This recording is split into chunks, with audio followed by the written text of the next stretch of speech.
At ang topic natin dito kanina nabanggit na sa kauna-unahan, this one, types of engineering materials composition, then chemical bonding. So, actually, ito namang mga topic dito or mga content ng nature of materials ay hindi na bago sa inyo.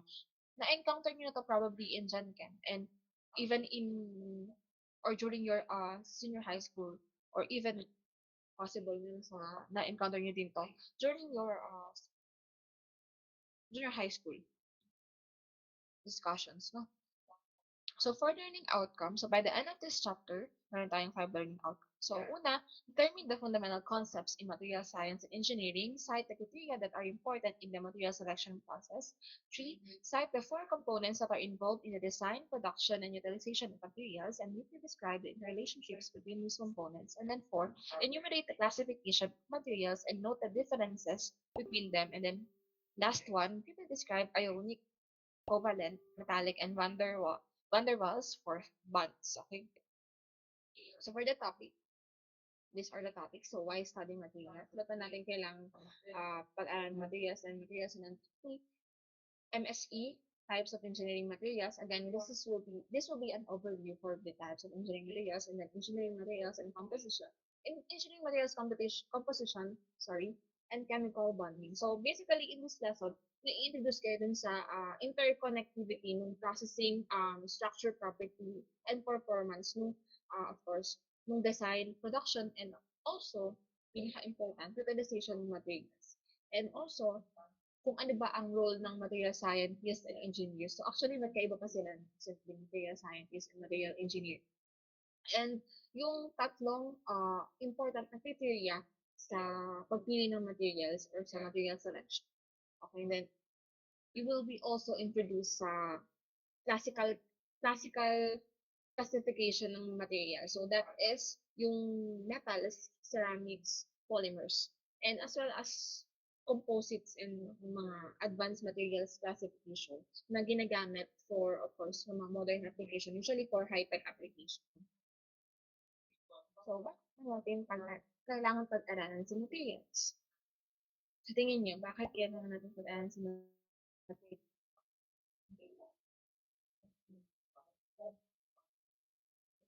Gusto bang sumagot? Bakit kailangan natin pag-aralan sa materials? Sabi ang light na ng buko dito. Ano, tuloy po lang kayo. Mamaya mag-attendance ako, pero baka mamaya lang kayo papasok. Kaya aalis. Mag-attendance ko. Walang gusto sumagot. Sige, tuloy-tuloy kayo discuss. Okay, so, kailangan natin kailangan si materials kasi, of course, yung mga gamit na dinadesign ng mga engineer ay made of what? Materials, di ba? So, yung mga products, devices, and yung mga components ng mga binibili natin and ginagamit natin, lahat yan made of materials. And para makapili tayo ng appropriate materials and of course, yung processing techniques again na ginagamit for specific application, kailangan meron tayong knowledge about material properties and kailangan alam natin kung paano naaapektuhan ng structure yung material properties. Okay, so again, basically, nag-discuss tayo ng materials kung yung materials made up lahat ng ginagamit natin ng mga bagay-bagay, no? Even itong gamit kong earphone, laptop, itong suot kong damit, lahat yan made of materials. Okay? Sabi dito, ano ba muna pala ang material? So, materials is basically a substance or mixture of substances that constitute an object. So, pag sinabi natin material, substantial or mixture of substances na bumubuo dun sa isang object. No? And as an engineer or scientist, we do things based on materials and then selection process based on availability. So, ano ibig sabihin nito? Siyempre, kailangan nating pumili dun sa available na material, no? Kasi this ensures na meron na yung mga resources natin is nagagamit natin efficiently and sustainably. So, may mga times na kailangan natin gamitin ay yung mga available na materials locally. Kasi, if yun ang ginamit natin, of course, mas mababa yung cost and yung environmental impact niya na locally available siya. Then the third one is selection process. based on compatibility with other materials. So, very essential na pumili tayo ng materials na compatible with each other para ma-avoid natin yung mga issues. So, parang sa tao lang. Ganun din sa materials. Kailangan compatible sila with each other para ma-avoid yung mga issues. Like, for instance, corrosion or degradation ng material. Or even mechanical failure, pwede siyang mag-arise due to material incompatibility. And then, of course, pagka alam natin na nag-work well together yung materials na pinili natin or compatible siya with each other, ma-enhance yung overall performance and of course, yung longevity ng ating final product na i-design. No, mas matibay or mas maganda yung performance or mas efficient siya. And then the last one is selection process based on economics. So of course, we are always selecting yung mga cost-effective na materials. Kasi sila yung bumabawas dun sa overall production cost pero still, kailangan pa rin natin i-maintain yung overall quality. So, hindi lang basta pwedeng pumili tayo ng cheap na material pero hindi naman niya na-maintain yung quality. So, dapat cost-effective. And pag sinabi natin cost-effective, nare-reduce niya yung production cost pero at the same time, na-maintain yung quality na kailangan para din sa specific na material na yun, sa mas specific na product na yun. Okay? So, kailangan may balance between the cost of materials and their performance kasi that will ensure na yung final product natin is affordable and efficient or effective. Okay? Lang, if nakadaan na kayo sa engineering okay, natutulog din kasi ako ng EP. So, yun. Very essential din ng engineering economics. And yun, overall, or in the gist, by studying materials or sa pag-aaral natin ng materials, makakagawa tayo ng informed decisions na, of course, kailangan natin para makapag-create tayo ng mga high quality, efficient, and again, sustainable na products. And that's why material science and engineering is very essential for the advancement ng society and of course ng technology and sa pag-address din ng mga global challenges. Okay? Like for instance, global warming. Okay? So, materials and engineering. So, alam naman natin na nung mga lumang panahon, ang ginagamit ng mga tao ay kauna-unahan sa stone age. Siyempre, mga bato, ganun.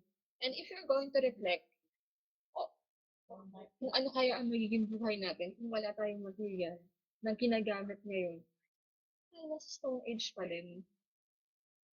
Di ba? Ang hirap. Kasi wala tayong phone, wala tayong sakyan, wala tayong internet, wala tayong airplane, wala tayong bahay, wala tayong pagkain, yung sarap, and et cetera, et cetera. And yun parang na-realize natin na virtually, halos lahat ng segment, hindi, lahat ng segment actually ng buhay natin is influensyahan ng materials. Even to one degree or another, kailangan natin ng material. And without material, uh, yung existence nga, eh parang ano pa rin, nasa stone age pa rin tayo, no? And historically, yung development and actually, yeah, development and yung matatawag natin ng advancement ng society is nakatied doon sa ability ng member ng society na yon para nakapag-manipulate ng materials para magamit for their specific needs. And yun lang, kita nyo naman sa early civilization, di ba? Makikita natin na nakadesignate sila by the level ng material na ginagamit nila or material development na ginagamit nila. Nakalagay dyan, Stone Age, Bronze Age, Iron Age, and then Concrete Steel, Polymer Age, Silicon Age, and Information Age. And we know naman na yung mga sinaunang tao, available lang sa kanila ay very limited number ng material. So, yung mga materials na nag-occur naturally, like for instance, bato, kahoy, and yung mga balat ng hayop, and so on. And with time, yung mga tao na-discover nila yung mga techniques para makapag-produce ng materials na merong property that was superior doon sa kanilang natural counterpart. And yung mga bagong materials na yun, of course, that includes yung mga pottery and yung mga iba't ibang klase ng metals. And furthermore, lumaon at lumaon, na-discover na yung property pala ng material ay pwedeng ma-alter, no, by using heat treatment. And also, by the addition of other substances. And at that time, that specific time, yung utilization ng materials kasi is parang naka-base lang sa selection process na ini-involve lang ay of course yung available na material or parang limited set ng material na pwedeng pamilian and kung ano yung best suited dun sa application, syempre yung material na yun yung pipiliin by the virtue of its characteristics. And it was not until the relatively recent times na parang naintindihan ng mga scientists na mayroong relationship between dun sa structural elements ng materials and doon sa kanilang properties. And that knowledge that were acquired approximately over uh, the past 100 years or so, nakatulong siya para makagawa tayo and makapag-design ng material na merong specific characteristic na resulted para sa specific application. No? And then, from that, iba't ibang klase na ng material ang nag-evolve from uh, the simple ones. Okay? And then, kung di ba, actually, modern technology is, of course, kita naman natin, nakakatulong sa atin para mas maging comfortable ang buhay natin. And, di ba, kung wala ng internet, kung wala ng bahay, kung wala ng semento, parang hirap. Parang hindi ko imagine na may ako storage, no? And I guess kayo din, napaka-swerte natin na ngayon tayo nag-exist. Ngayon tayo nabuhay. Dami sabi ni Okay, so anong pinagkaiba ng material science and material engineering? So, sa material science, sabi dito, defined as investigating relationships between structure and properties of materials and concerned with the design development of new materials, whereas material engineering then defined as the creation of products from existing materials and the development of new materials processing technology. So, sa material science, basically, tinuturo niya sa atin kung ano, saan gawa ang isang material and bakit siya nagbe-behave ng ganun. Whereas yung materials engineering naman, pinapakita niya sa atin kung paano may apply yung that knowledge na acquire natin sa material science para makagawa tayo ng mas magandang material. Yun. Parang yun. Hmm. And in simple terms, sa material science kasi, ang focus niya is yung relationship na nag-exist again between the structure and the sa properties ng materials. Like, diba sabi nga natin, yung structure kasi ng materials nakaka-affect din sa properties nila. And, ibig sabihin lang nun, yung structure ng materials ay siya yung nagdi-dictate kung ano yung property ng material na yun.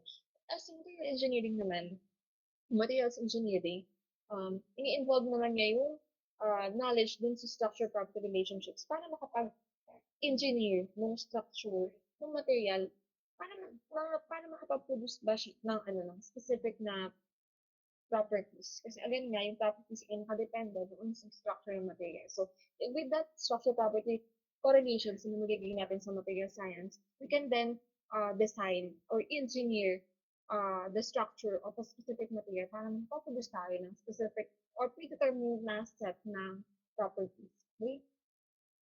Yan. Mas anong, mas anong, term, anong definition, mas mali, unting definition. Material science study materials and create new materials, whereas material engineering use materials and create new processes. So, included doon sa pag-i-engineer ng structure ng material kasi diba, we can engineer or we can design the structure mismo ng material if we are not going to create new process. Actually, yung new process ang kailangan natin para makapag-engineer and makapag-design ng structure ng material. Okay? And from a functional perspective, yung role ng material scientist is mag-develop or mag-synthesize ng bagong materials. Whereas ang materials engineer naman is makapag-create ng bagong product or system using the existing materials, no? Gamit yung existing na materials or makapag-develop ng techniques na ginagamit para makapag-process ng material or para create nga ng new process. Yan. So if this is called this image is called the parad or tetrahedron is called the paradigm of material science and engineering or yun nga, commonly known as the material science tetrahedron. Okay? So, Kumbaga makikita natin dito interrelation ng structure and then yung property, performance, and processing doon sa characterization ng materials. Okay? So, una, structure. Sabi dito, structure relates to the arrangement of its internal components. So, again, yung sinabi ko kanina, di ba? Ay pagkakaayos ng internal components ng materials. So, that defines structure. And yung structural elements, pwede natin siyang ma-define or ma-classify on the basis of size. So, pwede siyang subatomic. Pag sinabi natin subatomic, then that involves what? Ano pag sinabi anyone? Sumagot. Next sabihin ng subatomic, ano yung mga involved doon? Mga electrons, okay? Sabay tayo sasagot. Mga electrons, mga doon sa individual atoms. So, and then also yung energies and then interaction din sa nuclei. So that is the subatomic structure. Tapos pag sinabi naman natin atomic structure, then that is the organization naman ng atoms na nag-yield ng molecules or crystals. And then the next one is nanostructure. So pag sinabi natin nanostructure, so ito naman yung aggregates ng atoms na nagpo-form ng particles na merong dimension that is about or less than 100 nanometers. And then, next one ay microstructure. Pag sinabi natin microstructure, siya naman yung subject na sa direct observation or nakikita na natin siya using of microscope. Okay, so, kumbaga, pwede natin siya makita by using microscope. And yung dimension niya is about 100 nanometer and up to several millimeters. And then, the last one is macrostructure. So, pag sinabi natin macrostructure, pwede natin siyang makita by using our naked eye. No? And ang range niya ay between several millimeters and yun, meters, order na meter. And then the next one ay property. So, kita nyo dito sa, sa image. Asan yung structure dito? And kakanok niya ay yung properties. Ang nagdilo siya kanya ay yung science. So, ano ba si property?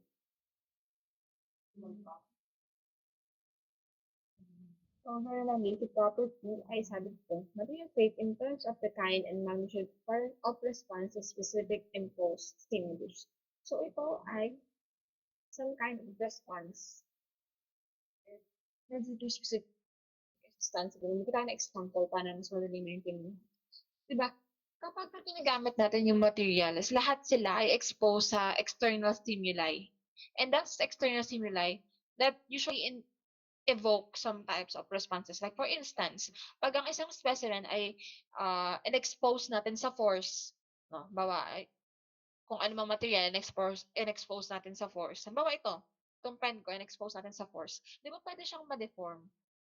Or for instance then, kapag ang isang polished na metal surface ay in-expose natin sa light, di ba pwede siyang mag-reflect ng light? And that is what you call property. So, kung ano yung kanyang response doon sa specific stimuli.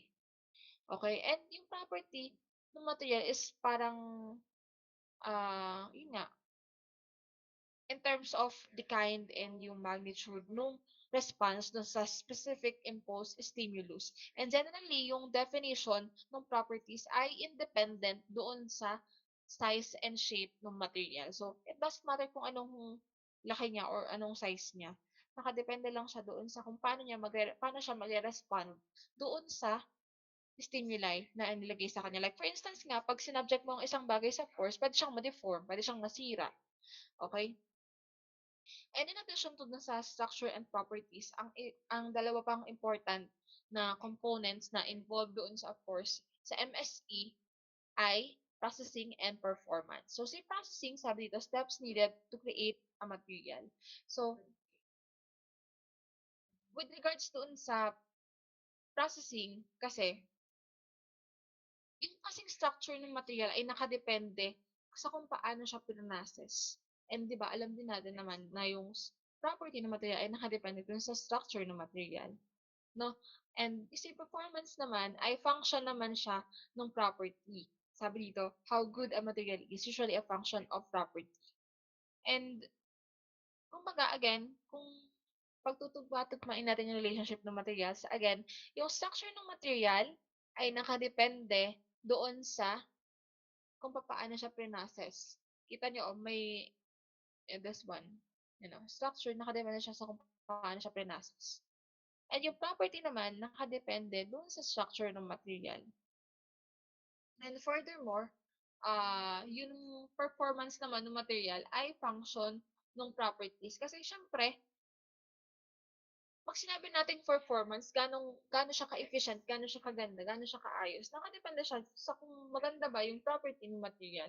And babalik pa rin tayo sa structure and again, dun sa performance. Kaya connect-connect siya and ginawa siya ang tetrahedron. And then characterization naman, we can characterize the material na kasi nakadepende nga again yung characterization niya or characteristics ng materials dun sa lahat ng ito. Sa structures, properties, sa processing, and then sa performance. Yan. So, for properties of material, so mali-discuss natin to ng mas detailed doon sa topic 3 natin. No? And alam naman natin na halos halos lahat ng important property ng material ay pwede nating mag-group into 6 categories. So, take note that this is for solid materials and that includes mechanical, electrical, and magnetic, thermal, optical, and iterative properties. And for each, meron tayong characteristic type ng stimulus na capable para makapag-provoke ng specific or na different responses. And yan, sa mechanical properties. So, ganito yung sinasabi ko kanina na nagre-relate dun sa deformation doon sa force or dun sa load na in-applied. So, ang example ng mechanical properties ay yung mga elastic modulus, strength, materials, then yun, resistance to fracture. Then, for electrical properties, so we know naman na applied stimulus naman dito ay electric field. No, ang example, common example na electrical properties ay electrical conductivity. Siyempre, alam na alam nyo to. Yung mga dielectric constant. And then, for magnetic properties naman, ito naman yung mga responses ng material to the application naman ng magnetic field. And yung common na magnetic properties that includes, of course, magnetic susceptibility and magnetization, and then thermal properties. So, pag sinabi natin thermal properties, ang stimulus naman dito ay temperature or temperature gradient across a material. So, if may changes sa temperature or sa temperature gradients across a material, that will evoke a response. And is that is nakapaloob siya dun sa thermal properties. An example ng thermal properties ay mga thermal behavior. So that includes yung mga expansion or thermal expansion, then mga heat capacity. And then optical properties. So, ang stimulus dito ay mga electromagnetic or light radiation. So, example nito ay yung kanina ko sinabi, yung pag nag-reflect yung polished metal surface, meron siyang tinatawag natin na reflectivity. And another example ay mga index of refraction. So, representative sila ng optical properties. And then lastly, deteriorative characteristics. So, ito naman ay nire-relate naman niya yung chemical reactivity ng materials. Like for instance, kung ano yung corrosion resistance ng metal. So, involved siya dito sa deteriorative characteristic ng material. Okay? So, ano sa oras? Slide ano pa lang ako, slide 10. Okay? So, an example to, 13 disc specimens of aluminum oxide that had been placed over a printed page in order to demonstrate their differences in light transmittance characteristics. So, ito ay photograph basically na pinapakita yung tatlong thin disc specimens over some printed matter or material. And obviously, yung optical property ng tatlong ito ay iba't iba. Diga? So that is, pag sinabi natin optical properties, that is what? Yung light transmittance. So, kita natin itong isa ay clear, itong isa ay translucent, itong isa ay, wait, itong isa ay, rather, clear or transparent. No? So, again, dun sa, itong isa sa nasa left, kita nyo naman kung alin dyan ang ito, this one. Sana nakita niyo yung cursor ko, pero kita niyo naman kung alin diyan yung transparent, 'di ba? Yung transparent dito ay lahat ng reflected light from the printed page ay parang nagpa-pass through it. Tapos yung nasa gitna naman ay nasa gitna naman ay what? Translucent, 'di ba? Or medyo nakikita pa pero hindi na gano'n katulad nung sa transparent na specimen. And then lastly, opaque siya, hindi talaga nagpa-pass through yung light. Pero even though iba't iba yung kanilang light transmittance or yung kanilang optical properties, lahat ng specimen na 'to ay made of the same material, aluminum oxide. Pero yung leftmost one is what we call the single crystal. And 'pag tinawag natin siyang single crystal, parang sobrang taas nung, degree ng perfection niya. And that degree of perfection gives rise to its transparency. Kaya siya naging ganun ka-transparent. Whereas yung nasa gitna naman ay it composed of very small single crystals na parang several na single crystals, maraming single crystals na connecta. And since yung mga crystals na yun ay syempre iba't iba, may boundaries sila and that boundary between those crystal, sila yung nag scatter ng portion ng light doon sa light na nare-reflect niya from the printed page. Kaya siya ay naging translucent. And then lastly, yung specimen na nasa right, itong opaque natin na specimen, ay hindi lang siya composed basta ng small interconnected crystals. Pero meron din siyang pores na tinatawag natin or void spaces. And because of that very small pores or void spaces, na-scatter yung light kasi yung pores na yun ang nag scatter ng reflected light to a greater degree than the crystal boundaries. And that pores render this last specimen opaque. Okay? So, we can see basically na yung structure again ng specimen na to ay different in terms of crystal boundaries and pores, which are optical property or of their light transmittant properties. And of course, we know na since ito ay may magkakaibang structure ng material, we can therefore conclude na itong material na ito iba't iba yung processing technique na ginamit sa kanila, no? And if kailangan natin na ang optical transmittance or kailangan natin optical transmittance or very important properties na rin sa transmittance as parameter relative dun sa in-service application niya, then yung performance ng kada specimen na 'to ay iba-iba. Kasi kita naman natin yung isa ay transparent, isa ay translucent, yung isa ay opaque. Okay? So, ito yung selection process. Kung nandiyan pa kayo,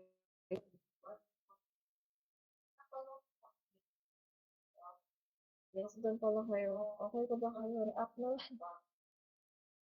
Ba't ulit dito? Hi guys, doon pa ba kayo? Pwede ba mag-react? Yeah. Thank you. Hindi lang react. Kung kasi may tulog na kayo, okay lang naman. Okay lang po. Yes. Kasi, so, formatting ng selection process, so, meron tayong two steps. Una, pick application. So, dito sa una, we determine the required topics. So, overview pa lang muna, no? Itong material selection process, as the title imply, ito ay yung protocol na ginagamit natin sa pagpili and pag-design ng materials for specific and well-defined na application. And of course, meron siyang influence doon sa field ng materials. And this time actually, ng material science engineering, ang approach is makapag-design ng component o system using parang yung established na existing palette ng materials. And very significant itong paradigm na ito, itong bagong paradigm na ito. Kasi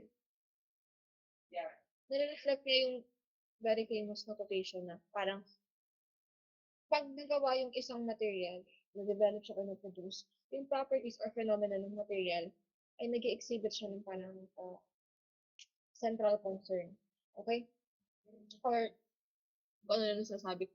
Pero yun, sige isa-isahin natin 'to 'no. Una, pick application, determine required properties. that includes yung mga properties, mga ginagin natin kanina, mechanical, electrical, thermomagnetic, optical, and periodic. So, kumbaga, for instance, kasi alam natin yung in-service condition ng materials. Ano pag tinawag natin in-service condition? Yun, ano kaya, kailangan yung kaharapin. For instance, kailangan ba na ito ay ah hindi kailangan ba ito ay conductor ng electricity? Kailangan ba ito ay insulator? Ganun. No? Kasi that will dictate ano ba yung property na required. No? Kasi ba, halimbawa lang sa example, sa furnace, yung nakabalot sa furnace, kailangan, syempre, hindi siya nag-aano ng heat. And that in-service condition will dictate yung kailangan na property. No? And very rarely na yung material ay nagpo-possess ng parang yung ideal combination ng properties. Kaya laging necessary na parang pagpapalitan natin yung or makikipag-trade tayo ng characteristics for another. And for instance, halimbawa, the strength and ductility. Normally, yung isang material na merong mataas na strength, meron lang siyang limited ductility. And in such cases, very reasonable naman mag-compromise between uh, those properties. And then the pangalawa naman ay yung properties. Identify candidate materials. So, materials, structure, and composition.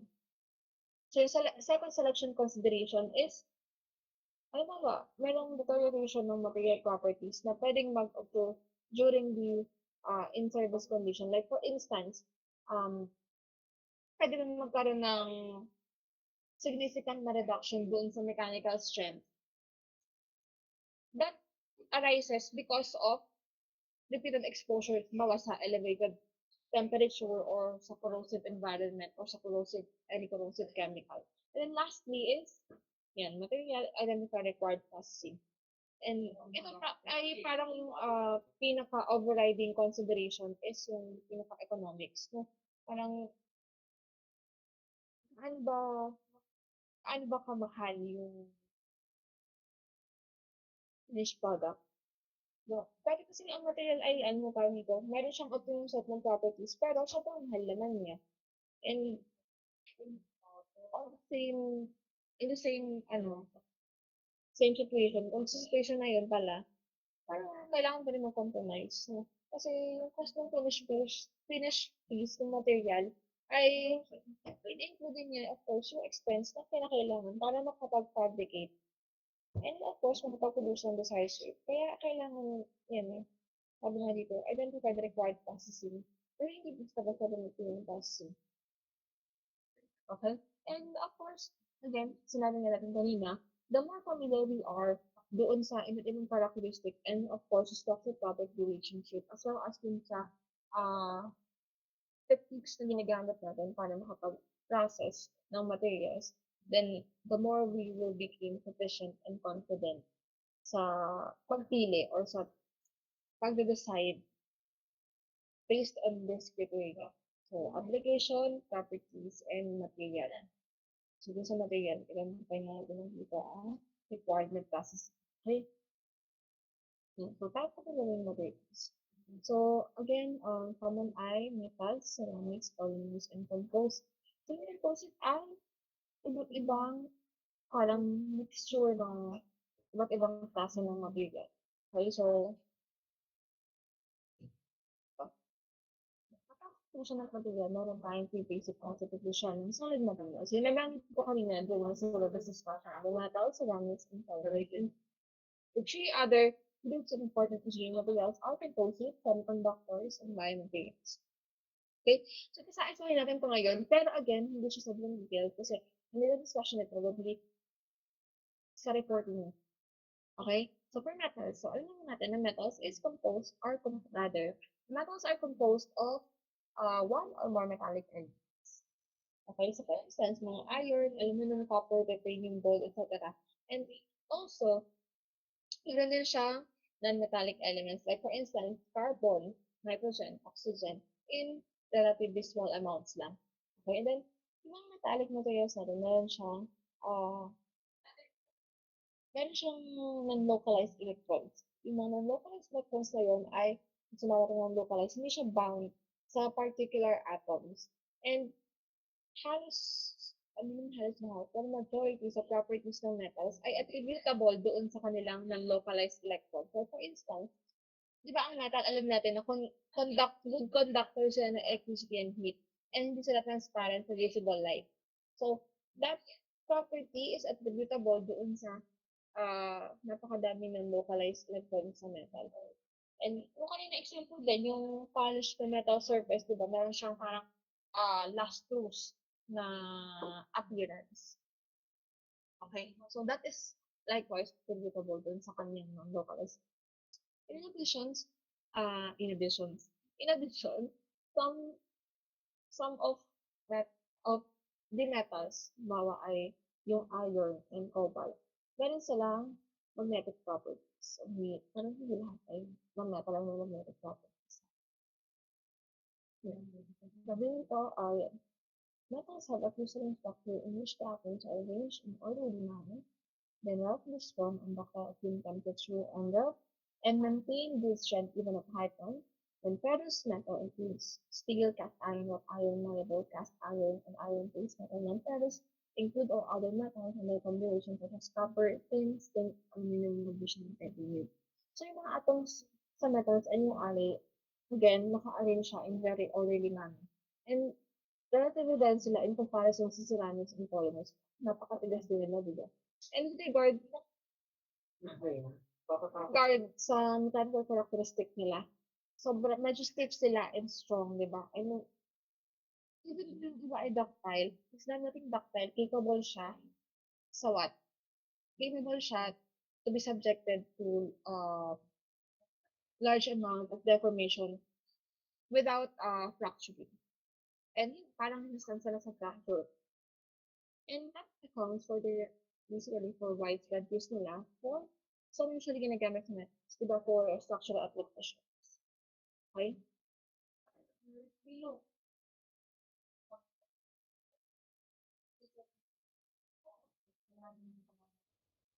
And ito pala ang kaibahan ng ferrous ng ferrous. Ang ferrous ay merong iron, ang ferrous ay wala.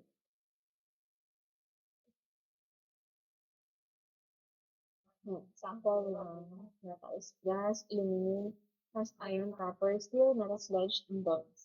So, si brass is alloy siya. Pag sinabi natin alloy, combination siya na metal and non and what? Maybe metals and non-metal. Right? Si brass ay composed of what? Kaya, primarily ng copper and zinc. Tapos si cast iron naman, ito naman ay, meron siyang carbon. Typically, 2 to 4% na carbon. And si steel ay, ito ay alloy din. Meron din siyang carbon. So, primarily composed siya ng iron and carbon along with some other elements in small amounts. Tapos si bronze naman ay, ito ay alloy din. So, primarily composed of copper and zinc. Pero, oftentimes, meron siyang mga iba't ibang elements. Like, for instance, aluminum, nickel, and zinc. Kasi siya yung nakakapag-enhance ng property nito. Okay, nandito naman si metal sludge. Ito ay parang yung semi-solid or liquid na byproduct na nakukuha din sa mga industrial processes like for instance, metal finishing, electroplating, and yung recycling ng metal. So, yun yung tinatawag natin ng metal sludge, yung byproducts nila. And si metal sludge ay, ano siya, iba't ibang, iba't ibang mixture siya, or mixture siya ng iba't ibang metals and yung compounds nila. So, depending dun sa specific properties or materials na ginamit. And yung composition ng metal sludge ay iba't iba kasi nga nakadepende siya dun sa kung anong industrial process yung pinanggalingan niya. Tapos, but oftentimes ang component ng metal sludge ay yung common ay mga nickel, copper, mga zinc, and iron, chromium, mga ganun. Marami to learn. Wait lang guys. Time freeze. Yun lang po. Kaya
okay, I'm back.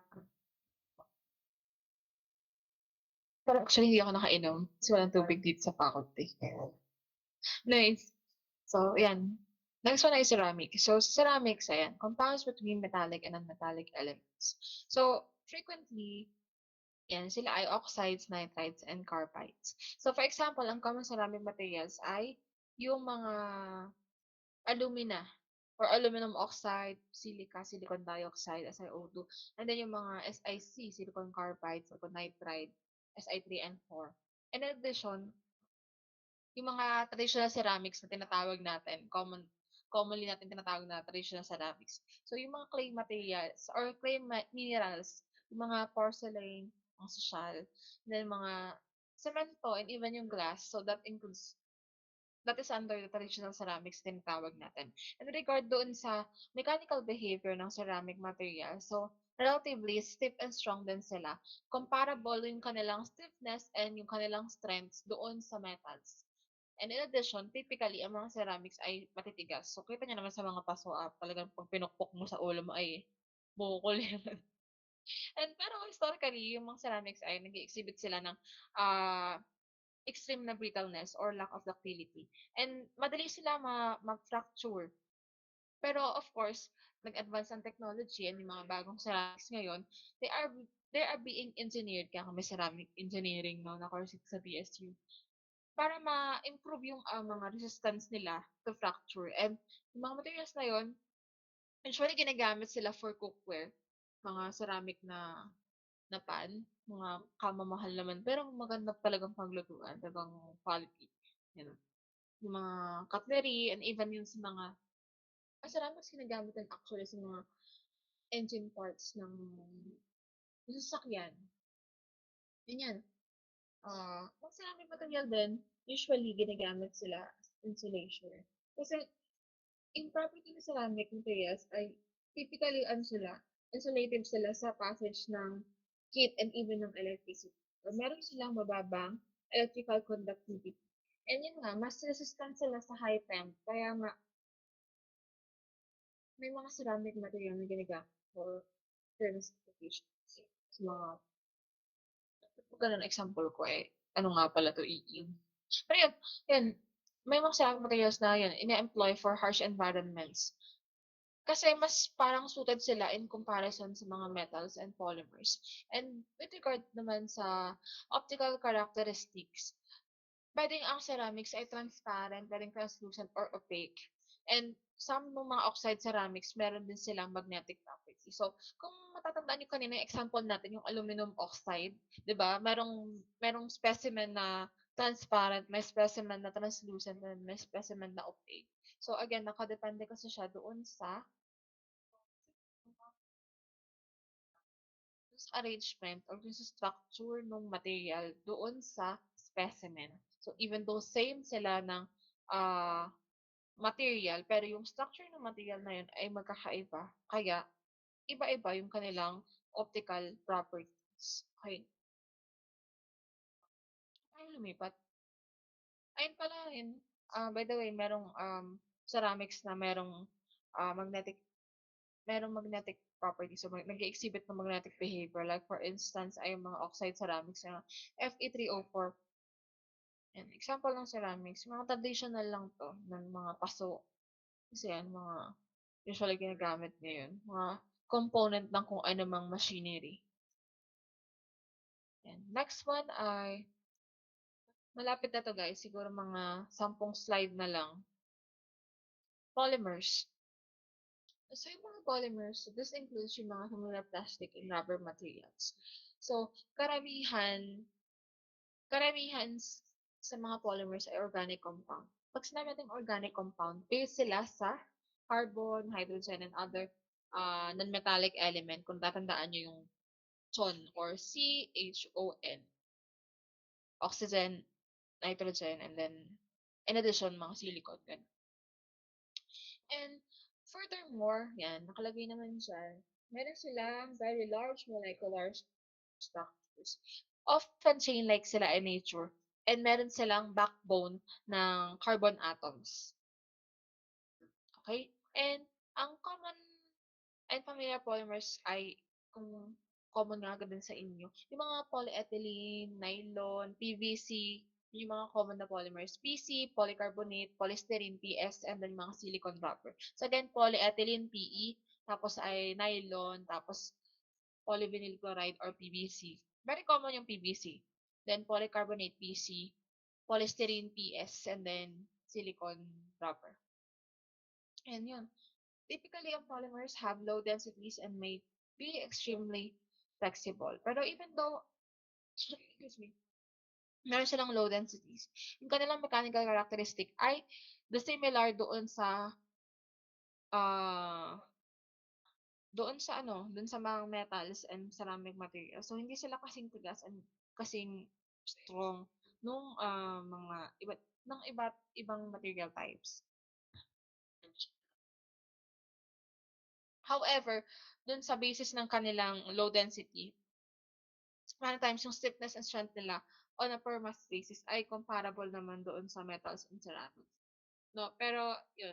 In addition, karamihan sa polymers ay ductile and pliable. So, pag sinabing pliable plastic, which means na pwede silang ma-form into various or into complex shapes. No, and in general, chemically inert ang mga polymers. Kung sinabi natin chemically inert, hindi sila nagre-react or unreactive sila in large number of environments. And furthermore, meron silang mababang electrical conductivity and non-magnetic din ang polymers. Alam naman natin. Yan, no? And yun, ang isa sa pinaka matatawag natin na disadvantage or drawback sa paggamit ng polymers is that alam na alam natin to sa kahit sa plastic, no, madalis silang lumambot or mag-decompose even at modest temperature. And that basically limits their use. Ano pa? Yan, example ng polymers. Yan, composites. So, ang composites naman ay it is composed of two or more individual materials. So, again, that comes from previous category ng mga materials na discussed natin. Yung metals, ceramics, and polymers. And yung composite is that makapag-achieve, anong term yun ba? Makagawa ng combination ng properties na hindi din na-display ng isang specific material, no? Or ng isang specific na material. Yeah, tama. And para kumbaga kasi si composite, ini-incorporate niya yung pinakamagagandang characteristic nung kada component material niya. And majority sa composite types ay yun, combination siya ng metal, ceramics and polymers. Pero meron din namang mga naturally occurring materials ang composite. Like for instance, yung kahoy at buto, composite sila. Pero karamihan talaga dun sa kino-consider natin dito sa discussion ay yung mga synthetic or yung mga human-made composites. And ang isa sa pinaka-common and familiar composite ay yung tinatawag natin na fiberglass. So, very familiar kayo sa fiberglass. Pag sinabi natin fiberglass, ano siya, kaya siya, literal na fiber siya. No, meron siyang small glass fibers na naka-embed sa isang polymeric material. So, normally, yung material na yun na pinag-e-embedan nung glass fiber ay epoxy or polyester. So, kumaga, alam natin na siya ay combination ng, ano ba ang glass fiber? Di ba siya ay ceramic. Tapos, ang pinag-e-embedan niya na polymeric material ay, of course, polymer ang, diba, example, epoxy or polyester. Polymer siya. So, kumaga, si fiberglass ay isa siyang type ng composite na pinag-combine natin ay uh, ceramic and sheet polymer. So, yun naman that fiberglass or very, ano sila, very stiff sila and very strong and flexible. And mababa din yung density nila. So, that property arises from dun sa property ni glass fiber at ni polymeric material. So, may it be epoxy or polyester. Kasi diba, alam natin na sa glass fiber, very strong siya and stiff, pero madali siyang mabasag or very brittle siya.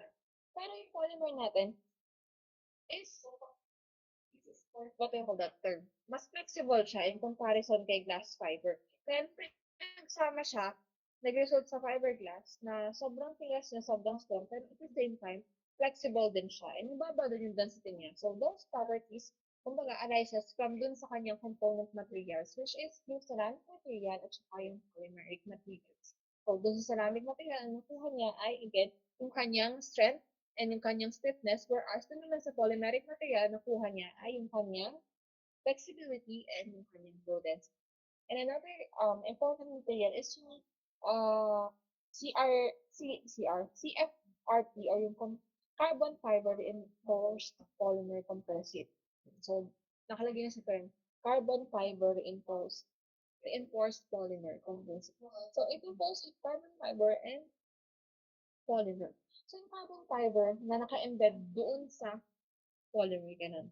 Okay, and yung material na 'to, mas stiff siya and strong siya than dun sa mga glass fiber na reinforced material. Pero si si FRP, si carbon fiber reinforced polymer composite, mas mahal siya. And pero yun nga, mas matibay nga siya and stronger. Kaya siya ginagamit dun sa mga aircraft, sa mga aerospace application, as well as din sa mga sporting equipment. Like for instance, sa mga golf clubs, sa mga bike, ginagamit din si FRP. So, kaya may mga sobrang mahal na ba. Okay? And even dun sa mga skis and mga snowboards, ginagamit din siya. And example pala ay yung Boeing na 787. So, yung fuselage niya ay made of that CFR. Example ng fuselage for release. Semiconductors, meron semiconductors. Kasi, of course, naman. So, I think, for sa AA. So, ano na natin, ang semiconductor, meron silang electrical properties na intermediate between those of electrical conductors and insulators. So, kung sinabi natin electrical conductors, example niya ay mga metals and metal alloys, and then yung insulators naman, sa materials na example niya ay ceramics and polymers. So, semicon ay intermediate between those conductors and insulators.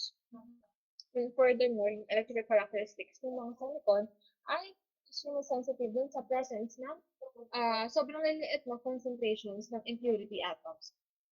And kaya yung mga impurity atoms nun, or concentration ng impurity atoms na yun, ay kinokontrol natin over a very small spatial region. Kasi, yun, basically, di ba, sa semicon, kumbaga, semicon ang sa naging posible ang advent of integrated circuitry. So, na-revolutionize sa electronics and computer industries. And of course, not to mention our lives over the past 4 decades due to semicon. Okay. So, napag-discussion naman ito sa semicon in lang. And example ng semicon, biomaterials. Materials, yung term implies bio, na-employ siya doon sa ating katawan ng tao, pero ayaw malagyan ng biomaterials. Okay. Biomaterials are employed in cycle components implanted into the human body for replacement of diseased or damaged body parts. And we know that because of these biomaterials, the length and even the quality of our lives are being extended and improved, in part, of course, due to the advancement of the ability para mapalitan yung ating disease or injured na body parts.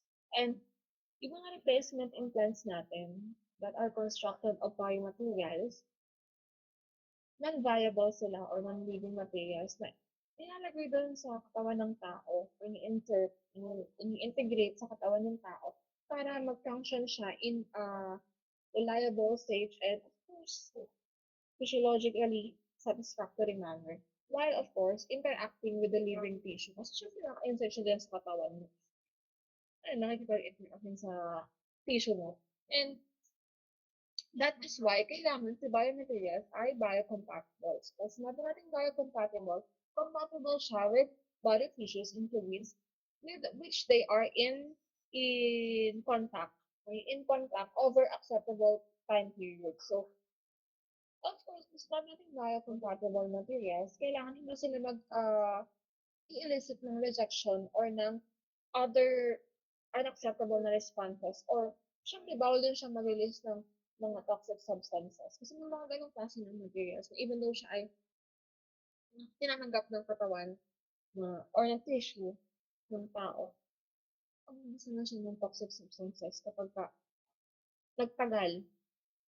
Kaya hindi siya parang applicable. May mga certain materials na hindi ginagamit as biomaterials or yeah, biomaterials. And of course, dahil nga siya ini-insert sa katawan ng tao or ini-integrate sa katawan ng tao, medyo mataas yung constraint na ini-impose sa materials na pwedeng gawing biomaterial or pwedeng i-classify as biomaterial kasi kailangan nga siya ay biocompatible. And yung mga suitable na biomaterials ay, yun, pwede natin siyang actually matagpuan doon sa previously discussed na material types. Like, for instance, metal alloys, ceramics, polymers, and mga composite materials. Okay.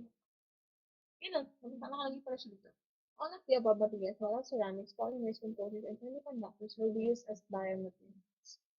Okay? And over the past several years, actually, yung development ng, of course, ng mga bago and mga better na biomaterials ay napabilis. Of course, with the advent of the digital and technology, modern age, no? And today, kumbaga, isa ito sa pinaka-hot na material areas. O, yeah, pinaka-sikat, kumbaga. Kasi, maraming, um, maraming, job opportunities, kumbaga, ano na to, sa area na to, sa mga nagbabayo na dyan, sana also. And an example ng yung mga biomedical applications, so that includes yung mga joint na replacement, yung mga sa hip, sa knee, mga heart valve, and sa mga blood vessels. Yun. Ito example. Yan. Finger joint, breast implant, heart valve, hip joint, artificial heart, and intraocular lens.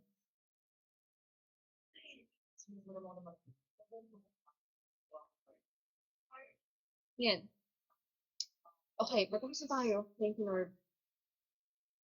So, nagharap lang ako dito eh. Anyway, see you sa, ha, wait lang, hindi pa tapos. Patapos na, kaya malapit. Okay, so for chemical bonding, the last topic for this lecture. So chemical bonding, so it includes primary bonding and then secondary bonding. So of course, we know naman that kailangan natin ng understanding ng karamihan sa physical properties ng materials. And that is enhanced, of course, by the knowledge of interatomic forces that binds those atoms together. And perhaps yung principles kasi ng atomic bonding ay madali siyang na-illustrate by considering how paano nag-interact yung dalawang atom as they are brought close together from, of course, infinite separation. And, of course, alam natin na at large distances, yung mga interaction na yun ay negligible kasi malayong distances nila. Kasi yung atom nga, ay malayo sa isa't isa para magkaroon ng influence sa isa't isa. Pero, oo, open cam siya. Ay, hindi ka may ligay. Dito, ka ba? Opo ka?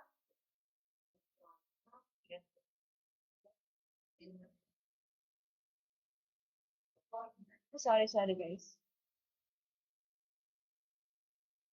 Hirap pala. Nakinas na ako. Ayun. Oo, nasa kasi para doon kay Bata Vlog. Mga shout out. Ito klase of day.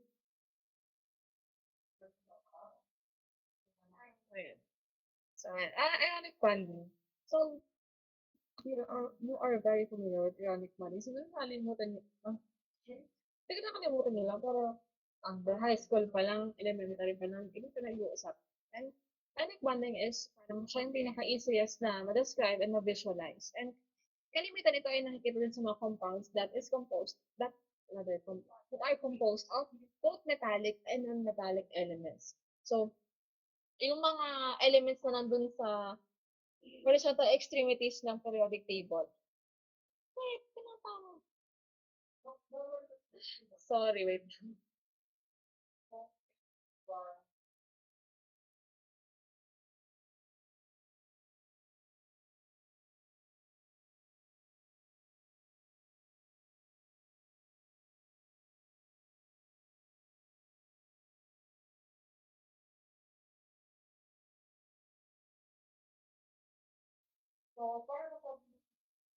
Sorry, ang abala. And yun, ano nga ba nangyayari dito kay ionic bonding?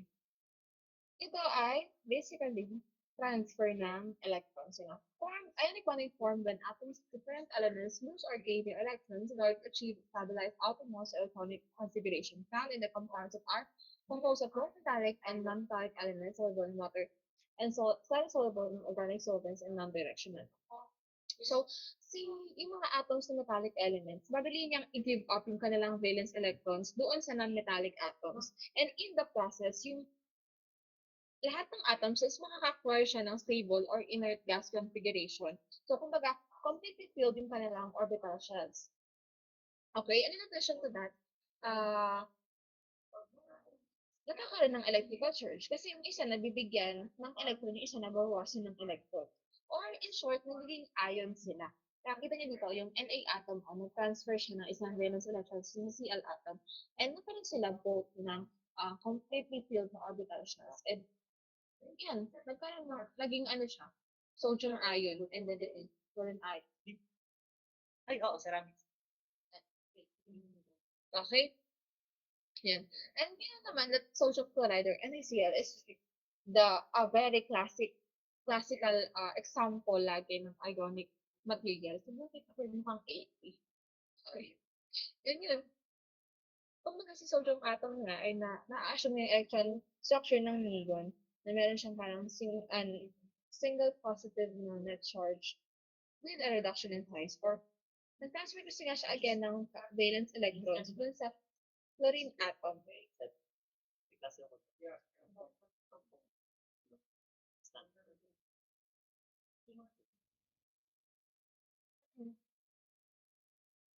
Isang, saan kaya tayong isang IE?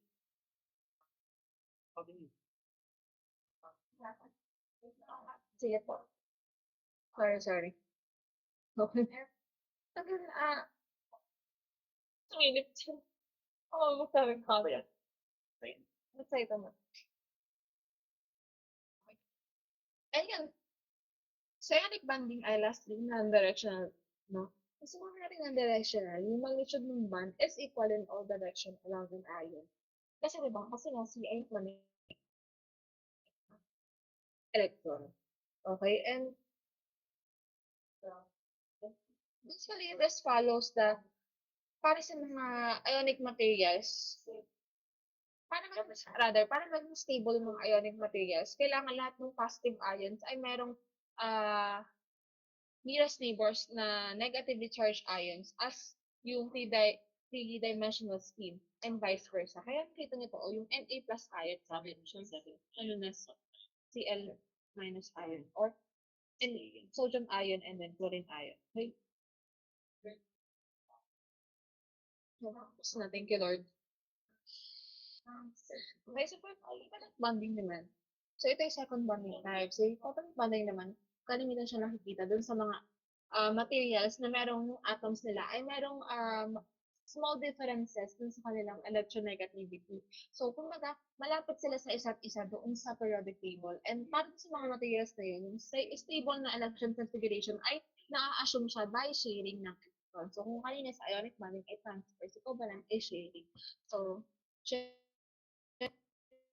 and yung dalawang covalently bonded atoms, magko-contribute sila ng at least one electrons to the bond. And yung shared electrons ay pwede natin siyang i-consider na belong to atoms. So, halimbawa ito, itong si chlorine. So, ito si parent atom, meron siyang 7 valence electrons. And mag-share siya ng isang ng dalawang electrons. And these electrons na pinagsasalan nila, pwede sabihin natin na belong dun sa isang chlorine. And at the same time, pwede din siyang belong dun sa isang chlorine. Pwede natin sabihin na gano'n. Okay? And furthermore, kumbaga, meron kasi tayo dito overlapping ng electron orbitals sa region between dun sa bonding atoms. In addition to that, yung covalent natin in comparison sa ating na ionic bonding, si covalent bonding, itong tinatawag natin siyang directional. So, kumbaga, between specific atom siya and nag exist lang siya doon sa direction between dun sa one atom and another na nagpa-participate dun sa electron sharing. Unlike dun sa kanina natin na nag-transfer lang siya, kaya siya ng directional. Okay? And karamihan dun sa non-metallic na elemental molecules, like for instance, fluorine, and then chlorine, as well as yung mga molecules na merong dissimilar atoms. Commonly, yan, H2O, mga CH4, HNO3, HF, sila ay covalently bonded. And yung covalent bonding natin is usually natatagpuan na sa mga elemental solids. Like for instance, mga diamond.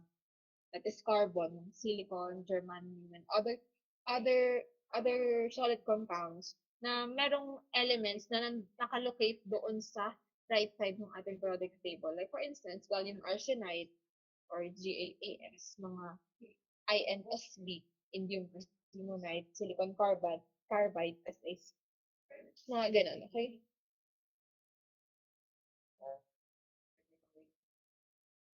Okay. Tapos na. Last two slides. Okay, metallic bonding. So, ito, ano natin metallic bonding? Ito po yan sa metals and sa alloys ng metals. And ito yung last na primary bonding type. Kumbaga, sabi nga natin kanina, di ba? Ah, meron tayo itong tinatawag na of electrons or electron clouds. Okay? And yung valence electrons na kasi nga dito sa ating metals, eh hindi sila nakabound sa any particular atom sa solid. And kumbaga nagdidrift sila doon sa entire metal. And this is what we call the non-localized electrons. Okay? Kasi sinabi ko kanina, kung matandaan niyo sa metals, meron silang non-localized electrons. And almost, I mean, not almost, pero majority ng property ng metals ay directly applicable doon sa kanyang non-localized electrons or sea of electrons or electron clouds na tinatawag. And yung remaining na non-valence electrons and atomic nuclei ay na-perform naman ng iron. So, that iron coin, kita niyo naman dyan, meron silang net positive charge that is equal in magnitude dun sa total valence electron charge per atom. And yung free electrons na to, uh, shield niya yung mga iron core from of course dun sa repulsive electrostatic forces na of course otherwise mag-exert sila upon one another kasi nakatayo ni positive area. And consequently, yung metallic bond is non-directional in character. In addition to that, um, yung free electrons na 'to, parang sila yung nag-a-act as glue or binding agent na nagho-hold doon sa iron cores together. Kasi nga, 'di ba, supposedly magre-repel sila. Pero since meron ditong um, pagala-galang electrons or meron tayo ditong electron or non-localized electrons, so yung nag-a-act as glue para manatiling together yung mga iron cores, yung mga may mga positive na net charge. Okay? And si metallic bonding is commonly found doon sa mga group 1A and group 2A sa periodic table. And in fact, sa lahat ng elemental metals, ang lahat ng elemental metals ay may metallic bonding. And we know naman that metals are good conductors of both electricity and heat. And that is a consequence ng kanilang free electrons or ng localized electrons or sea of electrons or electron clouds, kung ano man tawag nyo, basta yung kahalat-kalat na electrons around those iron cores. Okay? And you know that at room temperature, karamihan sa metals and yung alloys nila is ductile. Or kung baga kung sinabi natin ductile again, nag-occur lang yung fracture after naka-experience ng material ng parang significant degree ng deformation. And that behavior is explained in terms of deformation mechanism, which is related doon sa characteristics naman ng ating metallic bond. Okay? Yan, last slide. Ay, so, acidic bonds or van der Waals, physical bonds. So, van der Waals na ang pronunciation doon. Kung tama talaga. Paano sa ating van der Waals? Okay? So, very weak sila in comparison dun sa primary or dun sa chemical bonds. Kumbaga yung bond energy kasi nitong si van der Waals bonds, around, ano lang siya, between about 34 to 30 kilojoules per mole. And nag-exist lang ito sa secondary bonding between dun okay, actually nag-exist sa secondary bonding sa lahat ng atoms and molecules. Pero since nga yung presence niya ay very obscured or yan, it is very obscured kapag ka may presence ng primary bonding type kasi sobrang tataas ng bonding energy ng primary bonding type. Kaya kumbaga natatakloban yung bonding energy ng mga secondary bonding type kapag ka present yung primary bonding types. Okay? And yung secondary bonding is evidence siya for the inert gases na merong stable electron configuration or stable electron structure. What is that? Yun.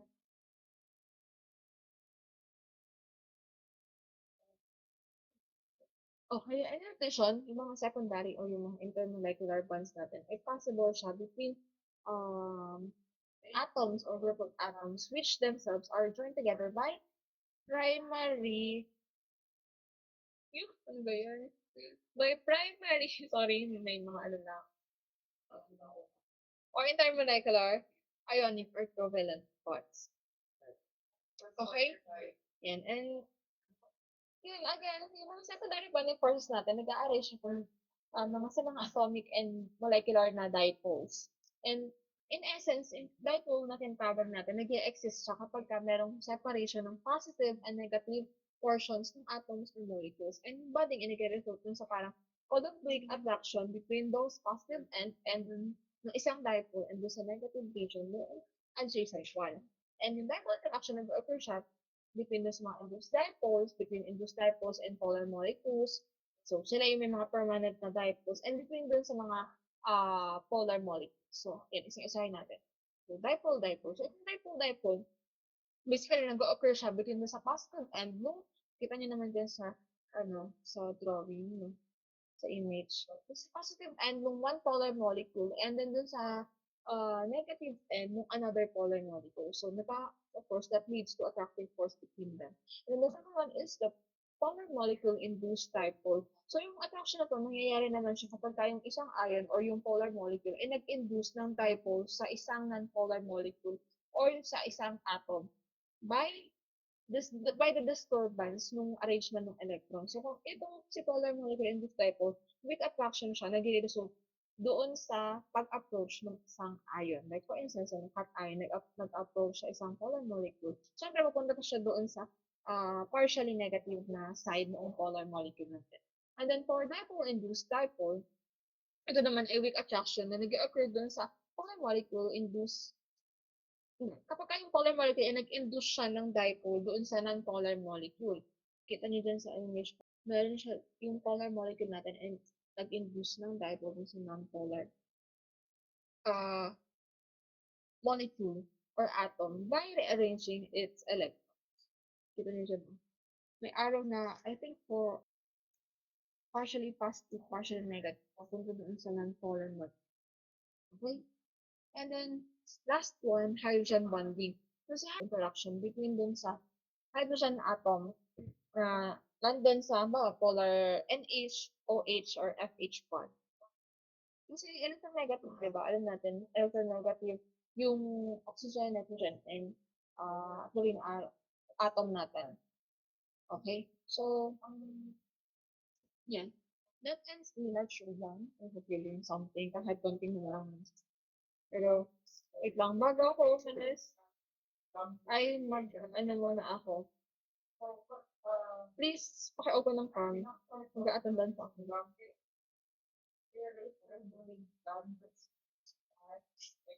Okay, screenshot lang naman yung attendance, don't worry.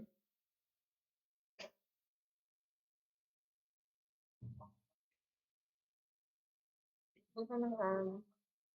For attendance lang to. Ayan, may nabiyahe pa. May bagong gising, may nakahiga pa siguro. No judgment, pag wala. No judgment. Ang feeling.